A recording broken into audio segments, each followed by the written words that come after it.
What's good? It's Woog. I'm gonna do it's not a full recap, but I want to talk a little bit about the action and the results from last weekend. And I'm talking about the major main events, not the Janibek one. We knew that one was gonna be another Janibek title defense against another unknown opponent. So I'm not gonna get into that one, but I wanted to talk a little bit Joyce versus Filip Hrgovic. Hrgovic won via decision, unanimous decision. Tszyu dominating and stopping Joey Spencer in the 4th round. Who didn't see that coming? I mean, apparently a lot of people.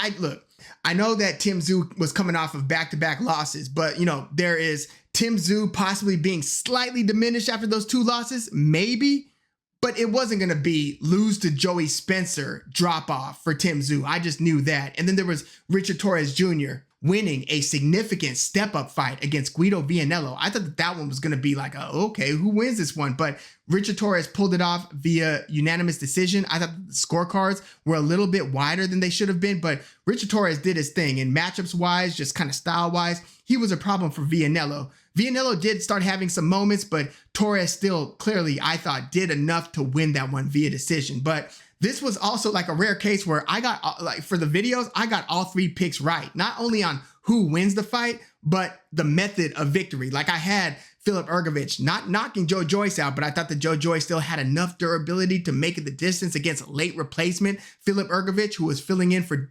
Dillian Whyte about a month before the fight went down. But I picked Hrgovic to beat Joyce by decision. I picked Tszyu to stop Joey Spencer.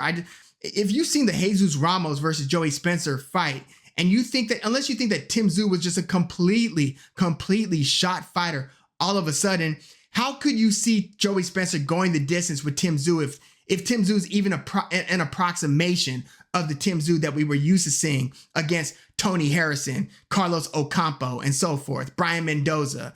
So I got that one right. And then I got that Richard Torrez winning a decision against Guido Vianello. I knew that Vianello was a big step-up opponent. I knew that he's a good boxer, and he's got a really good chin. I mean, he went the distance in a very close fight. Could have gone either way, really, against F.A. Ajagba. Vianello beat Arslanbek Makhmudov. You can't beat Makhmudov if you don't have a good chin. So I was thinking Torres has been destroying these lesser fighters. The best guy that he fought was probably either Joey Dewechko or Curtis Harper. And Curtis Harper made it to, I believe, the 8th and final round. And all of Torres Jr.'s fights were 8-rounders. So this was a huge step up for him. But, to his credit, he handled business and beat Guido Vianello. I still don't know how he does against the top 10, but we now know that Richard Torrez is at least a real guy in the division. Like sometimes with these prospects, you don't know until you see them in a significant step-up opponent, right? Those could really go either way, especially in the heavyweight division. But you've got so many different fighters who you could match him up with. I would like to see him go against maybe the winner or maybe even the loser of the upcoming Martin Bakole versus F.A. Ajagba fight. There are so many. I mean, Frank Sanchez is back in the mix somewhat. He's got 1 fight and a TKO win against a lesser opponent after he lost via stoppage to Ajit Kabayel, where it seemed like there was clearly an injury to Frank Sanchez's leg. If he's got that cleared up, then he should, within a fight or 2, 3, be back in the mix. So I would be curious to see how Richard Torrez would do against Frank Sanchez. This heavyweight era is pretty rich with fighters, so I want to see what Richard Torrez could do. I mean, I wouldn't mind seeing Richard Torrez against Arslanbek Makhmudov. There are a lot of ways you could go here, so I'm really curious to see what Top Rank does with Torrez next. And Tszyu, again, did pretty much what I would expect Tszyu to do to Joey Spencer. I just never thought, even when they were building him up on those PBC undercards, I never thought that Joey Spencer was elite or even near elite. I thought that he was a guy who seemed likable enough, but I wasn't sure why it seemed like PBC was prioritizing his career. I remember when they made the Jesus Ramos versus Joey Spencer fight, I was thinking damn, why are they doing that to Joey Spencer? And then when I saw that they made Tszyu versus Joey Spencer as Tszyu's comeback fight after those 2 losses, I was thinking again, why are they doing that with Joey Spencer? So yeah, matchmaking wise, either they thought that Tszyu was so shot and over the hill or whatever that Joey Spencer had a chance at winning, or they know that Joey Spencer clearly has a ceiling, isn't going to advance very far, and thought, well, we might as well, cash him out against Tszyu. We'll see what they do with Joey Spencer. But yeah, this was pretty much how I expected it to go. Tszyu, if he's even anywhere near Tszyu, to me is still a top 5, top 7 guy in the division, and I would pick him to beat some of those top 5 guys in the division. Yes, you did probably wonder when Tszyu was, getting hit, because he did get hit against Spencer. Like, Spencer, for those first couple rounds, was moving well, was boxing well. He looked pretty quick against Tszyu. So Tszyu did catch some shots. Joey Spencer is not without talent. And so I was wondering, how's Tszyu gonna, react to those? It's still a question what happens when he gets hit with bigger shots from bigger punchers, but he took these ones well and he destroyed his opponent. So I'm curious to see how they matchmake for him next. And then with Filip Hrgovic versus Joe Joyce, a lot of people are talking, is Joe Joyce finally going to retire? Look, if that was the case, he should have probably retired like a fight or 2 ago. He should have maybe retired after losing to Derek Chisora. But, Joe Joyce, I thought, looked pretty durable. Like, he was kind of marching Hrgovic down and getting to Hrgovic. And I was wondering, is he going to break Hrgovic like in the middle rounds? But you don't make it the distance with Filip Hrgovic taking all of those right hands that Joe Joyce ate if you don't still have some durability. Now, cognitively, neurologically, I don't know what Joe Joyce's life is going to look like post-boxing. I can only hope and pray for the best. He takes a ton of punches, and just because your chin is holding up doesn't mean that your head is. So that's one thing to keep your eye on. And, his promoter, Frank Warren, has kind of voiced that concern about, Joe Joyce's longevity, just life-wise and quality of life-wise. So we'll see if Joe Joyce, he says that he wants to keep on fighting, but I'm thinking like, okay, at this point, you made it the distance with Filip Hrgovic. You made some of those rounds pretty interesting. You won multiple rounds, and you hit Filip Hrgovic with some nice shots. And you might have had some of us wondering, is he going to get to Filip Hrgovic? But okay, you made it through that fight, but where do you go from here?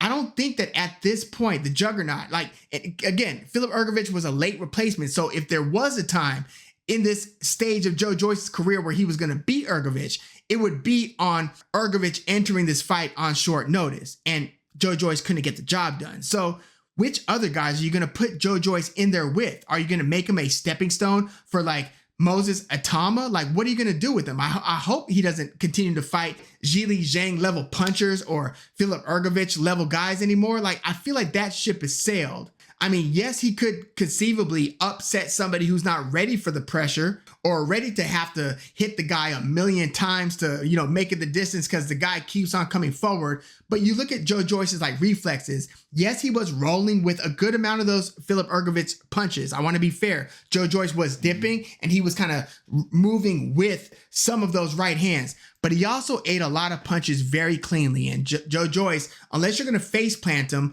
like Zhilei Zhang and Derek Chisora did, or you're going to fatten up his eye and swell up his face. I thought that if Joe Joyce was going to get stopped, it was going to be because Filip Hrgovic just puffed up his eyes to where they looked at him, his eyes are closing and they just wave it off. I thought that it might be that type of stoppage. But if you weren't going to do that, I thought that Joe Joyce still had enough chin to get through Hrgovic's punches. So I wouldn't mind seeing Joe Joyce retire. Maybe do one fight and just get a win and leave with the win and leave it at that. Maybe that would be the best route for Joe Joyce to go, but we'll see what they do there. With Filip Hrgovic, yes, he is back in the mix with the win over Joe Joyce. This was a significant win. It was a high risk fight. Hrgovic had to win this fight. Let's be clear. Joe Joyce, he's been where he is, ever since that second loss to Zhilei Zhang, where it's I guess that's the end of your title run, Joe Joyce. That's kind of, been where he's at for the past year, whenever that second Zhilei Zhang fight happened. With Hrgovic, this was hey, you got it or you don't, man. Are you really the real deal? Or are you going to lose back-to-back fights to Daniel Dubois and now to a diminished Joe Joyce? So Filip Hrgovic passed that fight, I wouldn't say with flying colors, but he made it out of those difficult middle rounds where it looked like Joe Joyce was starting to turn the tide. Filip Hrgovic dug deep. He had the endurance to make it, and he beat Joe Joyce. So I guess he might be one good win, maybe one or two good wins away from another title shot if you consider Hrgovic versus Daniel Dubois a title fight. But how do you see Hrgovic doing against a Fabio Worley? I tend to think maybe he beats Worley, but I mean Worley has exceeded my expectations when he was just crushing people in his first few fights. I didn't think Wardley was as good as he's kind of proven to be over time. He still hasn't beaten any top 10 guys, but he's got, you know, that really nice recent knockout win over Frazier Clark in that rematch. But I think that that could be a cool fight with Filip Hrgovic, although I think they're going to make a better fight for him, somebody who's a little bit higher up in that ranking. Although there are not too many ways you could go unless you can't find a dance partner for Adjit Kabayel, who still seems to be the odd man out, because I think that it'll either be Daniel Dubois or Joseph Parker to fight Usyk next. So maybe Kabayel fights either Daniel Dubois or Parker, whichever one doesn't get the Usyk fight. Or if not, maybe you do Kabayel versus Filip Hrgovic. But yeah, let me know your thoughts on all three of these main events in the comments. Where do you think Hrgovic and Joyce should go from here? What do you think Tszyu should do next in terms of his next fight? Do you go right for a top 5 guy, or do you take one more lesser guy just to make sure that you're right to re-enter the elite mix at 154? And then let me know your thoughts on Richard Torrez Jr., who he's kind of been like some people are believers of him, some people weren't buying it. Are you buying it now? Is he capable of becoming a top 10 heavyweight, or will he ever fight for a title? Will he beat any of these guys that we're discussing in the top 8, top 10? Let me know your thoughts in the comments. Like the video, subscribe to the channel if you are into the fight talk. I'm Woog. Thanks for tuning in.